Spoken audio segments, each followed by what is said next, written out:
हम पढ़ रहे हैं क्रमचय, जिसको हम इंग्लिश में कहेंगे परमुटेशन। एक क्रमचय वस्तुओं के एक परिमित समुच्चय का एक विशिष्ट क्रम में विन्यास होता है। A permutation is an arrangement of a finite set of objects in a particular order. याद रखना, क्रमचय जिसको आप परमुटेशन कह रहे हो, इसमें क्रम का महत्व होता है ना। ऑर्डर जो क्रम है, ऑर्डर है, इसका जो है महत्व इसमें होता है। जैसे एक एग्जाम्पल देख मैं आपको समझाता हूँ। There are two different permutation of the set A B. हमारे पास दो एलिमेंट है ए बी, इसके दो परमुटेशन होंगे, एक होगा ए बी और दूसरा होगा बी ए। इसमें क्रम का महत्व है। यहाँ ए पहले स्थान पे है और बी दूसरे स्थान पे है। यहाँ बी दूसरे स्थान पे, ए पहले स्थान पे। इस प्रकार से अगर हमारे पास दो एलिमेंट्स हैं तो उसके दो परमुटेशंस यहाँ पे होंगे। अगर तीन एलिमेंट हो तो 6 परमुटेशंस यहाँ होंगे।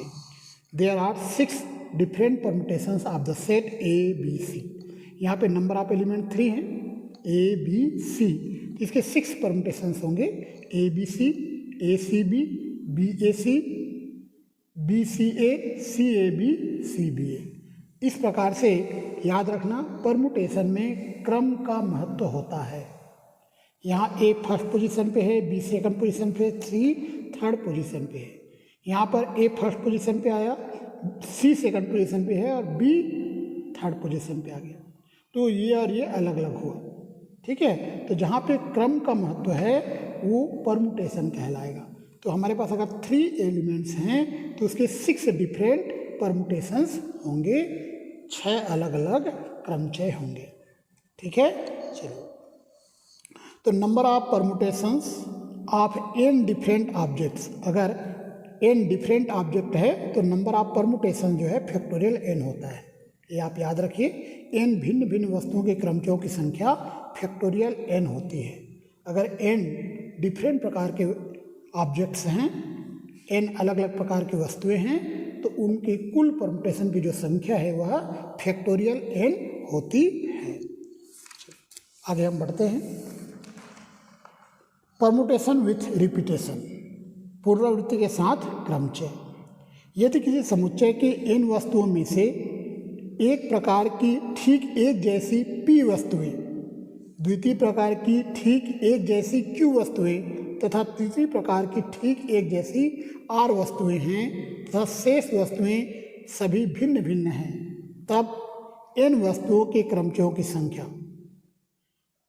p प्रकार के एक जैसी वस्तु हैं, q प्रकार की एक जैसी वस्तु है और r प्रकार की एक जैसी वस्तुएं हैं, तो n वस्तुओं की क्रमचयों की संख्या factorial n upon factorial p factorial q factorial r होती है।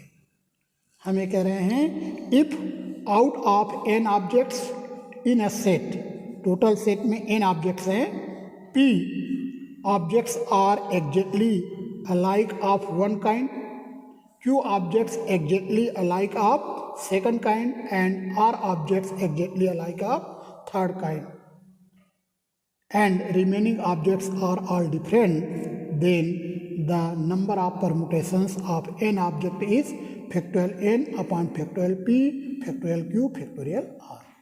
एक क्वेश्चन हम करेंगे जिससे आपको ये समझ में आ जाएगा। चलिए, शब्द इलाहाबाद में 9 अक्षरों को कितने प्रकार से विन्यास किया जा सकता है?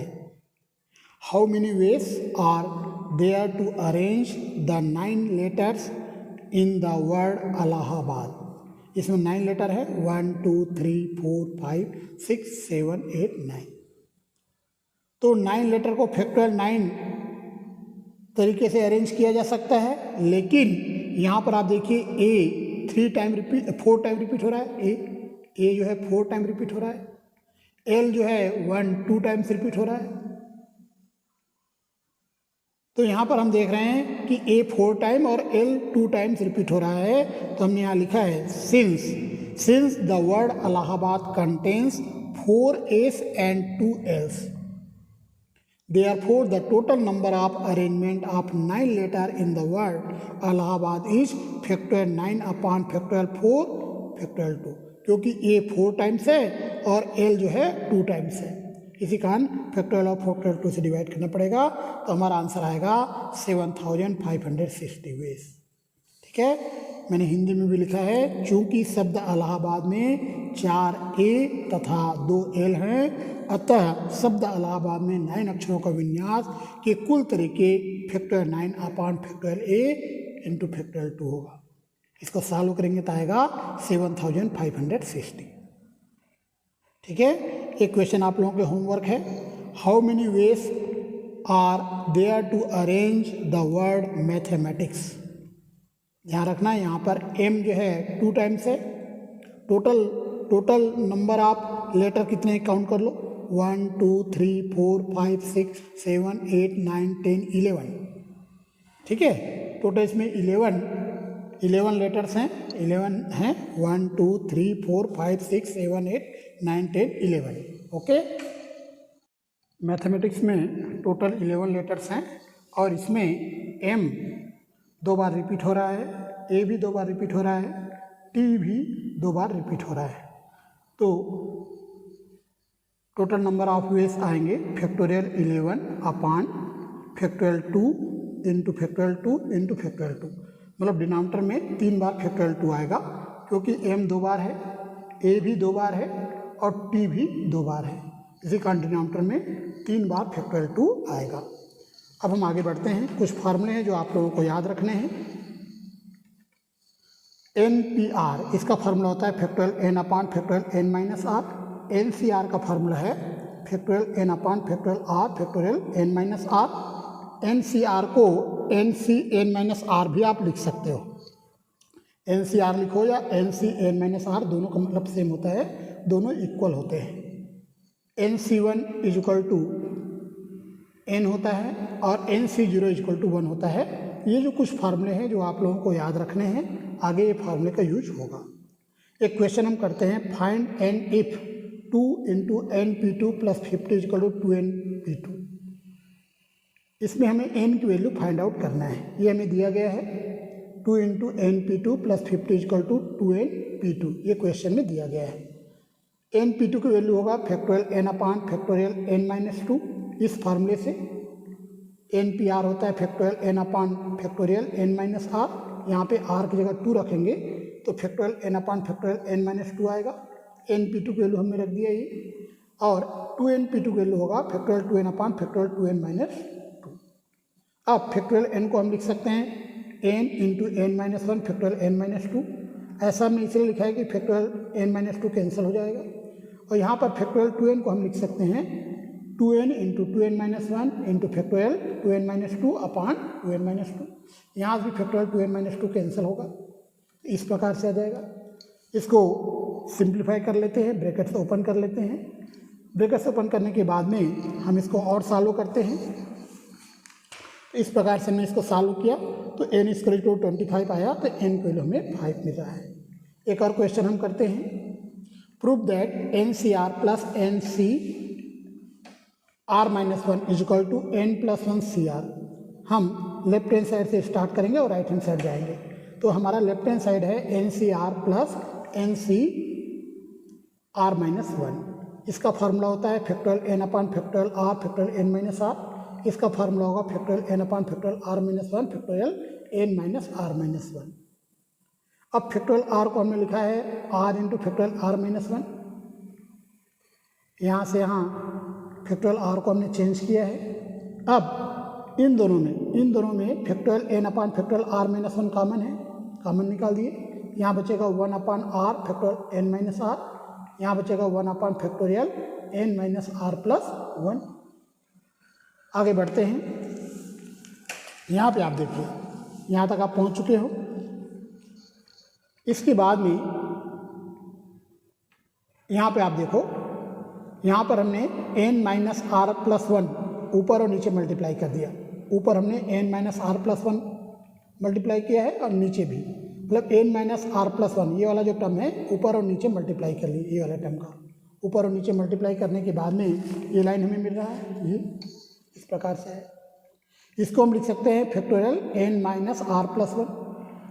अब दोनों में r into factorial n minus R LCM आ जाएगा, ये आ जाएगा, यहाँ से आर आर कैंसिल होगा तो ये आएगा फैक्टोरियल n और ये आ जाएगा n+1, आर आर कैंसिल होगा n+1, ये हमें मिलेगा n+1 फैक्टोरियल n अपान r into factorial r-1 factorial n+1 minus r। इसे हम लिखेंगे फैक्टोरियल n+1, इसे लिखेंगे फैक्टोरियल r और ये फैक्टोरियल n+1 माइनस r। ये फार्मूला है n+1 CR का, ये हमारा राइट हैंड साइड आ गया है। इस क्वेश्चन में आप देखिए, a farmer buys 4 cows, 3 goats and 2 hens from a seller। ठीक है, a farmer buys 4 cows, 2 goats and 3 hens from a seller who has 6 cows, 5 goats and 7 hens। How many choice does the farmer have? एक किसान 4 गायें, 3 बकरियां तथा 2 मुर्गियां विक्रेता से खरीदता है, जिसके पास 6 गायें, 5 बकरियां और 7 मुर्गियां हैं। किसान कितने चुनाव रखता है? चलिए, the farmer can choose 4 cows out of 6 cow। Total यहाँ 6 cow हैं, 6 गायें हैं, उसमें से 4 गायें वह खरीदता है। 4 cows वह खरीद रहा है ना। टोटल गाय 6 हैं, 6 हैं, उसमें से 4 गाय वो खरीद रहा है। तो हमने लिखा है the farmer can choose 4 cows out of 6 cows in 6 C4 ways. एक किसान 6 गायों में से 4 गायों का चुनाव 6 C4 तरीके से कर सकता है। इसी प्रकार से the farmer can choose 3 goats out of 5 goats in 5 C3 ways. किसान 5 बकरियों में से 3 बकरियों का चुनाव 5 C3 तरीके से कर सकता है। और the farmer can choose 2 hens out of 7 hens in 7 C2 ways. किसान 7 मुर्गियों में से 2 मुर्गियों का चुनाव 7 C2 तरीके से कर सकता है। Hence, the farmer can choose the animals in 6 C4 into 5 C3 into 7 C2 ways। ठीक है, अतः किसान के जानवरों के चुनने के तरीके 6 C4 multiply by 5 C3 multiply by 7 C2। इसको हम सॉल्व कर लेते हैं। जब इसको हमने सॉल्व किया तो हमारा आंसर आ रहा है 3150। एक क्वेश्चन हम करते हैं, prove that NCR plus NCR+1 equal to N+1 CR+1। हमारे पास फार्मूला है NCR का, ये फार्मूला होता है factorial N upon factorial R factorial N-R। Left hand side से स्टार्ट हम करेंगे, राइट हैंड साइड जाएंगे। लेफ्ट हैंड साइड है NCR प्लस NCR+1, इसे लिखेंगे factorial R upon factorial R factorial N-R।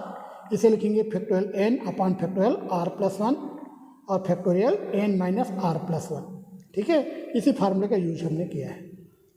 ये तो सेम टू सेम है, इसे थोड़ा सिंप्लीफाई कर लेते हैं। ये आ जाएगा फैक्टोरियल N अपान, यहाँ पे फैक्टोरियल R+1 को हमने लिख दिया R+1 फैक्टोरियल R, और ये आएगा N-R+-1। ठीक है, अब इन दोनों में factorial N upon factorial R common निकाल दिए। इन दोनों में factorial N upon factorial R हमने कॉमन निकाला, ये आगे। इसे हम लिख सकते हैं N-R, यहाँ से बाहर कर देंगे तो फैक्टोरियल N-R-1 बचेगा। यहाँ से N-1 और R हमने बाहर निकाल दिया, तो यहाँ बचेगा फैक्टोरियल N-R-1। अब इन दोनों का एलसीएम लेते हैं। इन दोनों का एलसीएम आएगा R+1 N-R फैक्टोरियल N-R-1। यहाँ R+1 बचेगा प्लस यहाँ N-R, R कैंसिल होगा, ऊपर N+1 आएगा, है ना। इस प्रकार से आ जाएगा, देखो जी, N+1 फैक्टोरियल N डिनोमिनेटर में आएगा R+1 फैक्टोरियल R और फैक्टोरियल N-R। फैक्टोरियल N-R कैसे हुआ मैं आपको बताता हूँ। ये देखिए, यहाँ तक आप पहुँच चुके थे। ये इन दोनों को मिला देंगे तो ये बन जाएगा फैक्टोरियल N-R। इसको और इसको मिला देंगे, ये फैक्टोरियल N-R आ जाएगा जी, है ना। और R+1 फैक्टोरियल R, इन दोनों को मिलाएंगे तो फैक्टोरियल R+1 बनेगा। इन दोनों को मिला देंगे फैक्टोरियल R+1, और ये दोनों जब मिल जाएगा N+1 फैक्टोरियल N, देखो यहाँ से R कैंसिल हुआ तो ऊपर N+1 बचा था, है ना। तो N+1 फैक्टोरियल N जब मिलेगा तो फैक्टोरियल N+1 बन जाएगा। इस प्रकार से आप देख रहे हो कि ये आ जाएगा आपका factorial n plus one upon factorial r plus one और फैक्टोरियल n माइनस r। इसी को आप ऐसे लिख लीजिए, factorial n plus one upon factorial r plus one और factorial n plus one minus r plus one. ये फार्मूला बन जाएगा n plus one C r plus one. ये हमारा राइट हैंड साइड है। इस क्वेश्चन में सो दैट दर्शाइए कि 2nc2 is equal to 2nc2 plus n square. ये हमें प्रूव करना है। हम राइट हैंड साइड से स्टार्ट करेंगे, लेफ्ट हैंड साइड हम जाएंगे। तो राइट हैंड साइड है 2nc2 प्लस n स्क्वायर। इसे हम लिखेंगे factorial n upon factorial 2 factorial n minus 2। इसका फार्मूला हमने यूज कर लिया है। फैक्टोरियल n को हमने लिखा है n minus 1 factorial n minus 2। यहाँ से फैक्टोरियल n माइनस 2 कैंसिल हो जाएगा और 2 भी कैंसिल होगा। इस प्रकार से आ जाएगा ये। तो यहाँ पे n square minus n plus n square आ रहा है, मतलब 2n स्क्वायर माइनस n आ रहा है राइट हैंड साइड। तो राइट हैंड साइड हमारा आ रहा है 2n स्क्वायर माइनस n। अब लेफ्ट हैंड साइड की बारी है। इसका जो लेफ्ट हैंड साइड है 2nc2 है, 2nc2। इसको फार्मूला लगाएंगे factorial 2n upon factorial 2 factorial 2n minus 2। Factorial 2n को हम लिखेंगे 2n into 2n minus 1 factorial 2n minus 2। यहाँ से फैक्टोरियल 2n माइनस 2 कैंसिल हो जाएगा और ये जो फैक्टोरियल 2 की वैल्यू 2 है, इस 2 से ये 2 भी कैंसिल होगा। तो बचेगा यहाँ n इंटू 2n माइनस 1, मतलब 2n स्क्वायर माइनस n बचेगा। तो यहाँ पर आप देख रहे हो कि लेफ्ट राइट हैंड साइड भी 2n स्क्वायर माइनस n था, लेफ्ट हैंड साइड भी यही है, दोनों इक्वल आ रहा है। इसका मतलब ये है कि लेफ्ट हैंड साइड और राइट हैंड साइड इक्वल है, मतलब हमारा क्वेश्चन प्रूफ होता है। चलिए इस क्वेश्चन में आप देखिए, find the value of following expression. निम्नलिखित व्यंजक का मान ज्ञात कीजिए। ठीक है, इसका आपको वैल्यू फाइंड आउट करना है। यहाँ पर जे का रेंज 1 से 5 है। जे की वैल्यू 1 2 3 4 5 तक आप रख सकते हो। ठीक है, तो ये हमारा 47 C4 plus sigma J equal 1 to 5 52 minus J C3 ये लिखा हुआ है। यहाँ पर जे की वैल्यू पहले 1 रखा तो 52 माइनस 1 C3 आएगा। फिर जे की वैल्यू 2 रखोगे तो 52 माइनस 2 C3, फिर 52 माइनस 3 C3 आएगा, फिर 52 माइनस 4 C3 और 52 माइनस 5 C3। यहाँ पर जे की जगह 1 2 3 4 हमने रखा है, इस प्रकार से मिल जाएगा। अब ये आएगा आपका 51, ये 50, ये हो जाएगा 49, ये 48, ये 47। 47 C4 और 47 C3 दोनों को हमने एक साथ लिखा है। फिर 48 C3, 49 C3, 50 C3, 51 C3, इन दोनों को मिलाएंगे तो हमारे पास आएगा 48 C4। ये दोनों मिल जाएगा। यहाँ से यहाँ अभी मैंने एक क्वेश्चन कराया था, उसी से आ रहा है। ठीक है, ये देखिए, अभी थोड़ा देर पहले हमने जो क्वेश्चन कराया था वहीं से आ रहा है। ये NCR और NCNR प्लस 1, इन दोनों को प्लस करेंगे n प्लस 1 CR प्लस 1, मतलब यहाँ पे n है तो n प्लस 1 हो जाता है और r प्लस 1 आ जाता है। यहाँ r है, यहाँ r प्लस 1 है तो r प्लस 1। इसका हम प्रूफ दे चुके हैं, इसी का हम यूज़ कर रहे हैं। अगर यहाँ 47 है और यहाँ पे 3 है, यहाँ 4 है तो ऊपर आ जाएगा 48 C4 हो जाएगा, है ना। यहाँ पर आप देखो तो 48 C4 उसी फार्मूला से आया है ये, और 48 C4 और 48 C3 को प्लस करेंगे तो 49 C4 हो जाएगा। 49 C4 और 49 C3 को प्लस करेंगे तो 50 C4 आएगा। इस प्रकार से आएगा 50 C4 ये, और 50 C4 और 50 C3 को प्लस करेंगे 51 C4 आएगा। 51 C4 और 51 C3 को प्लस करेंगे 52 C4 आएगा। 52 C4 की वैल्यू कैसे निकालोगे, देखो यहाँ पे 4 है तो 52 को आप 4 बार नीचे ले जाइए, मतलब 52 आएगा, 51 आएगा, 50 आएगा, 49। वैसे 4 को भी 4 बार नीचे ले जाइए, 4 3 2 1। यहाँ 4 है ना, इसी कारण इसको 4 बार नीचे ले जाना है। 52 51 50 49, ये 4 है तो 4 3 2 1। इसको सॉल्व करोगे तो आपका आंसर आ रहा है ये। ठीक है, तो ये हमारा आंसर हो गया। ठीक है, चलिए तो एक क्वेश्चन ये है आपके लिए, so that 2n plus 1 Cn plus 1 is equal to 2n Cn plus 1 plus 2n Cn plus 2n Cn minus 1। हम राइट हैंड साइड से स्टार्ट कर रहे हैं, लेफ्ट हैंड साइड जाएंगे। ये राइट हैंड साइड हमारा है, इसका फार्मूला होगा factorial 2n upon factorial n plus 1 factorial 2n minus n plus 1। इसका फार्मूला होगा factorial 2n upon factorial n factorial 2n minus n। इसका फार्मूला होगा factorial 2n upon factorial n minus 1 factorial 2n minus n minus 1। तो यहाँ से हमने NCR का जो फार्मूला हमने बताया था वो लगा दिया है। आगे इसको हम थोड़ा सिंप्लीफाई कर लेंगे। जैसे देखो इसे 2n माइनस n करेंगे तो n कटेगा, तो ये n माइनस 1 आएगा, है ना। तो इस प्रकार थोड़ा सिंप्लीफाई हमने कर दिया है, इस प्रकार से मिल जाएगा ये। अब यहाँ पे आप देखिए, यहाँ पर ये वाला जो टर्म्स है 2 बार मिल रहा है, तो 2 times factorial 2n upon factorial n plus 1 factorial n minus 1 ये है। अब यहाँ पर आप देखो, इसमें n का मल्टीप्लाई कर दिए, ऊपर n का मल्टीप्लाई किए, n का डिवाइड कर दिए, और इस फैक्टोरियल n प्लस 1 को हमने n प्लस 1 फैक्टोरियल n लिखा। n का मल्टीप्लाई n का डिवाइड भी किया यहाँ, और फैक्टोरियल n प्लस 1 को n प्लस 1 फैक्टोरियल n लिख दिया, और ये सेम टू सेम है, नो चेंज। अब इन दोनों में, इसमें आप देखो ये बन जाएगा 2n फैक्टोरियल 2n, नीचे आएगा n plus 1 factorial n factorial n, है ना, ये भी फैक्टोरियल n बन जाएगा। अब इसमें factorial 2n upon factorial n common आएगा दोनों में, तो दोनों में हमने factorial 2n upon factorial n common निकाल दिया, ये आ जाएगा। इनको हम सॉल्व कर लेंगे, सिंप्लीफाई कर लेंगे, तो इस प्रकार से मिलेगा factorial 2n upon factorial n और 2n प्लस 2 अपान n प्लस 1, इस प्रकार से आएगा। इसको और सिंप्लीफाई करेंगे तो इस प्रकार से आपको मिलेगा ये 4n प्लस 2, है ना। अब यहाँ पर जो 4n प्लस 2 है, इसमें हमने 2 कॉमन निकाल लिया, तो 2n प्लस 1 बचेगा, 2 कॉमन निकाला, है ना, और n प्लस 1 का ऊपर नीचे मल्टीप्लाई किए, n प्लस 1 का ऊपर और n प्लस 1 का नीचे मल्टीप्लाई हमने कर दिया है।